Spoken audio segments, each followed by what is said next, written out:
Be happy, be healthy, be active. Go, go, go. Yes.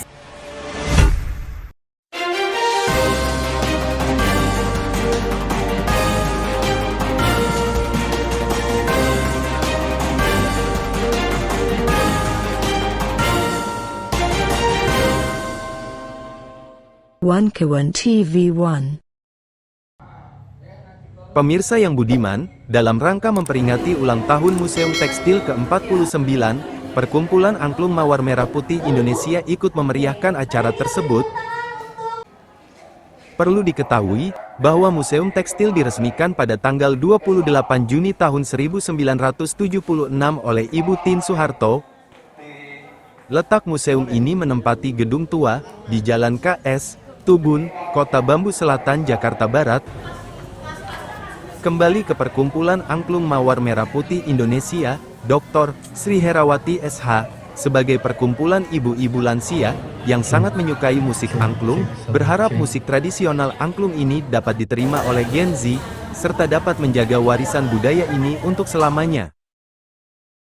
Peringatan hari ulang tahun Museum Tekstil ke-49 ini langsung diselenggarakan di tempat yang sama. Salam Museum, Museum di hatiku.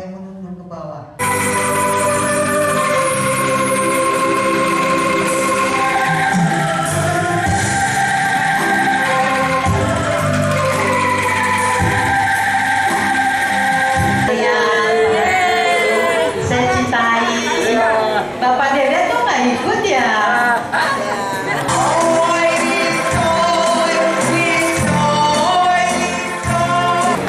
Gimana ibu-ibu dan bapak-bapak? Suaranya masih oke ya, walaupun sudah sepuh ya. Ya. Penarinya juga oke ya. Kita sini semuanya 60 tahun ke atas loh. Cuman saya yang 17 tahun saya. 17 tahun kembali. Ya.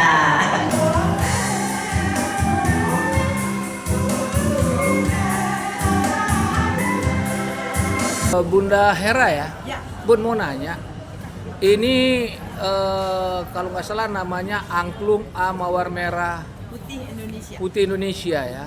Ini sudah keliling ke Jerman kemana-mana kan. Nah, ini hari ini agendanya di Museum Tekstil Indonesia ini agenda apa nih Bu?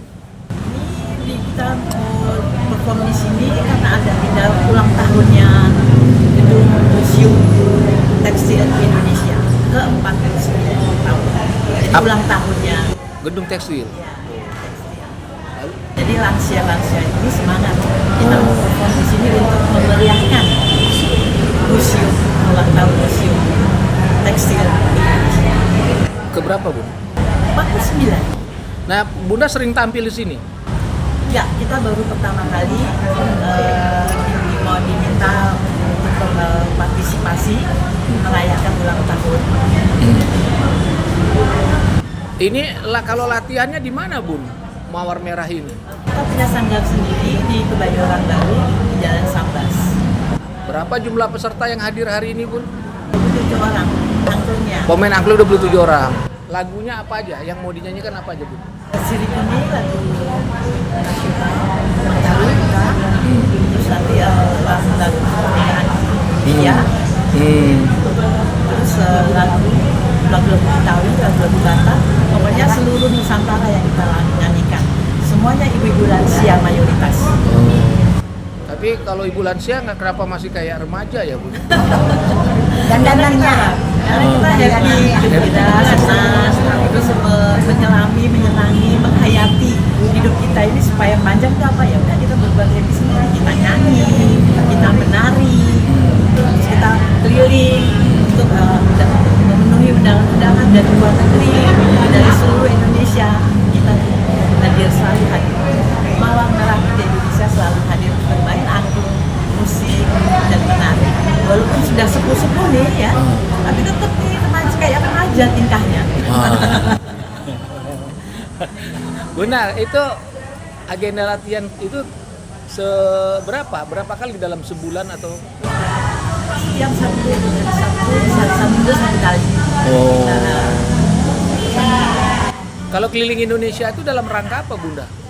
Ya undangan-undangan dari pemerintah daerah, belum undangannya juga dari lansia-lansia kita supaya mau berpartisipasi kalau ada acara di daerah-daerah kita selalu diundang oleh gubernur, oleh bupati dan lain-lain sebagainya.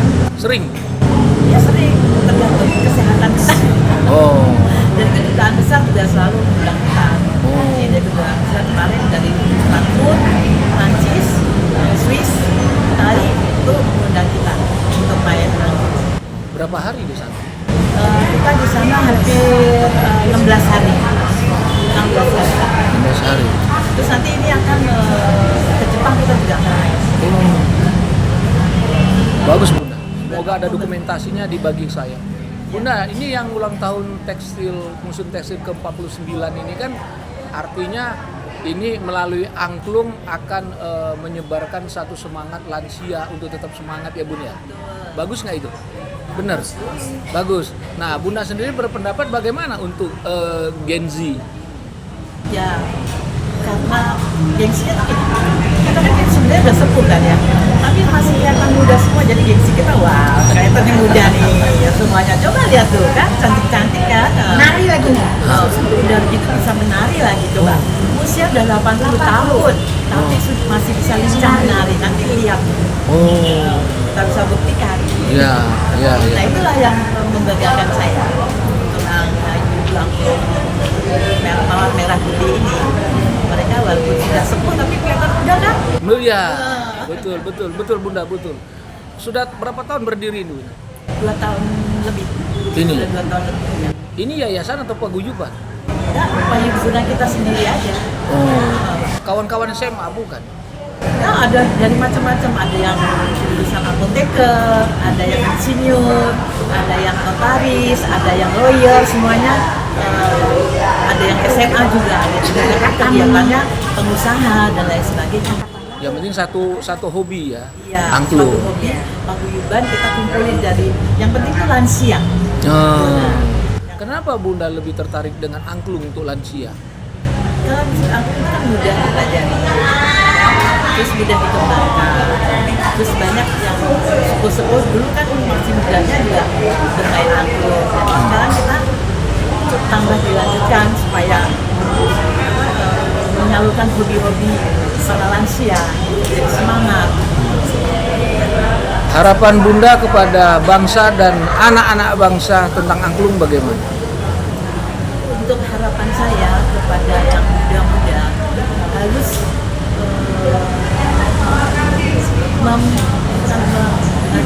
melanjutkan permainan angklung budaya kita. Jadi jangan terpengaruh budaya luar negeri. Dari angklung pun dasarnya itu sebenarnya banyak bisa dikembangkan. Dari seni budayanya itu kalau bisa cara-caranya makin berkembang. Jadi tidak monoton dasar basic angklung tidak, tapi bisa dikembangkan macam-macam kombinasi permainan angklung. Teman saya dari anak-anak muda ini jangan melupakan permainan angklung dasar dari Indonesia. Jangan sampai dicolok luar negeri. Jadi harus kita mempertahankan. Lansia sehat, lansia berguna, lansia panjang umur.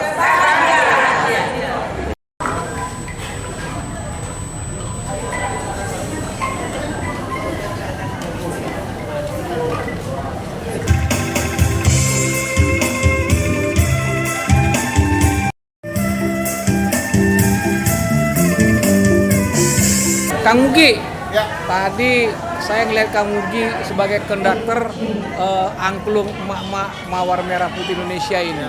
Lo enjoy banget gitu. Sejak kapan lo kenal sebagai musik angklung dulu deh? Main angklung udah 16 tahun. Tapi kalau dari ibu ya seperti ini, mulai dari tahun 2016 sudah 9 tahun. Jadi ibu dengan metode yang tadi sudah dipraktekkan. Lo minat ke angklung atau ada yang lain? Kalau ya karena udah 16 tahun ya dulu kayaknya sih udah tetap sih kayak di angklung. Angklung. Apa kendalanya Gi? Kendalanya sekarang itu paling ya fasilitasnya aja sih fasilitas kayak kita mau ambil mana itu ada terus kalau kita misalnya bikin lomba jadi kegiatan itu masih kurang, jadi kayak dulu gini ini dia ada apa ya, ada program sedap tahun itu nggak ada, kita masing-masing aja bisa kendalanya sih.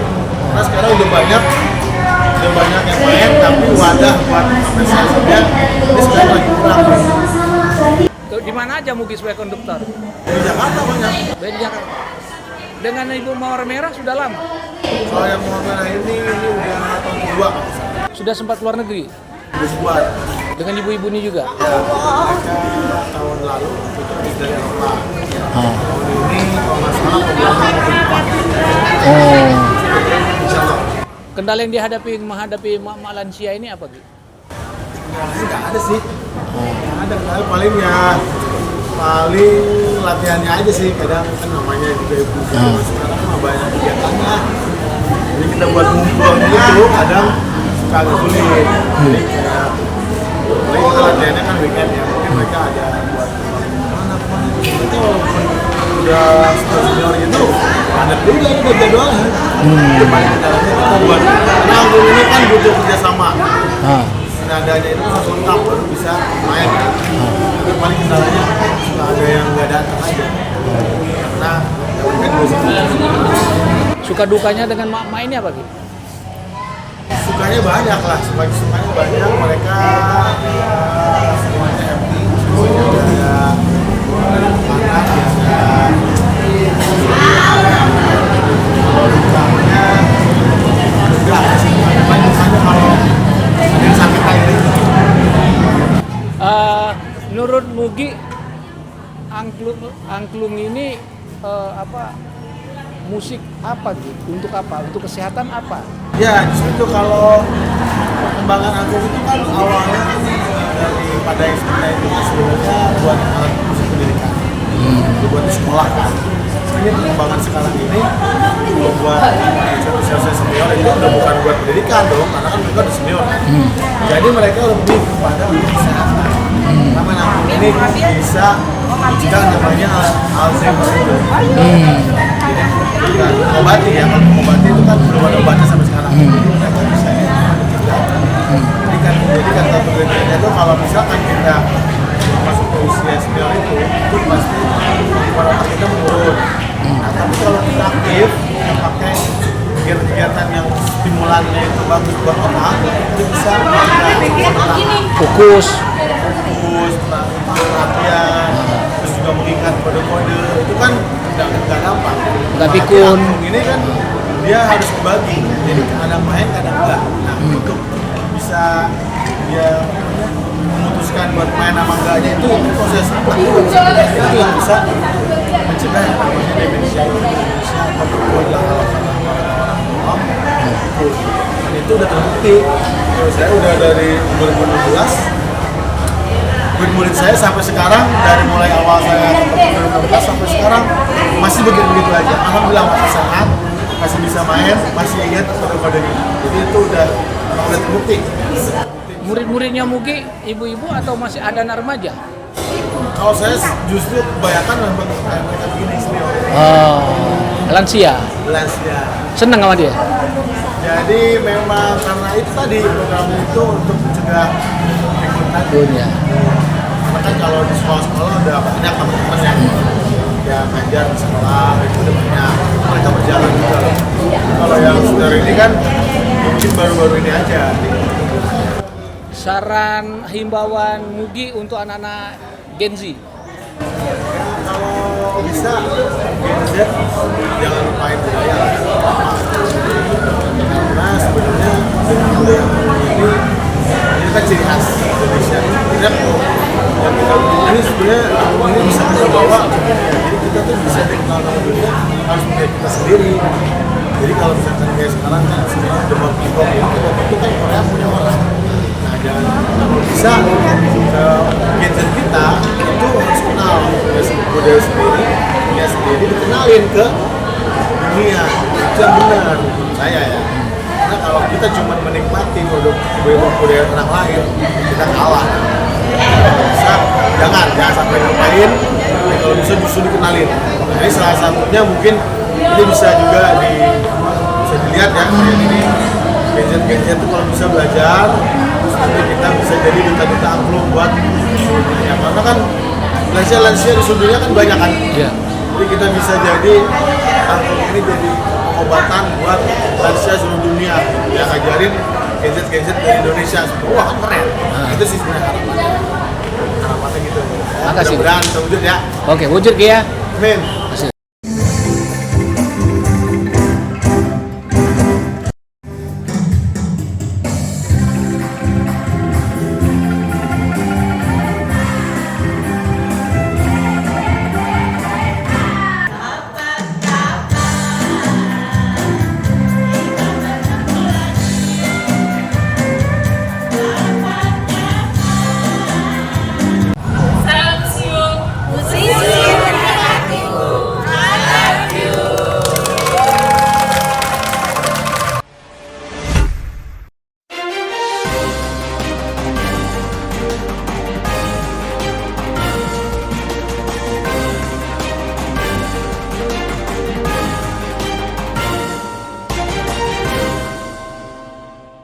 One Kawan TV 1.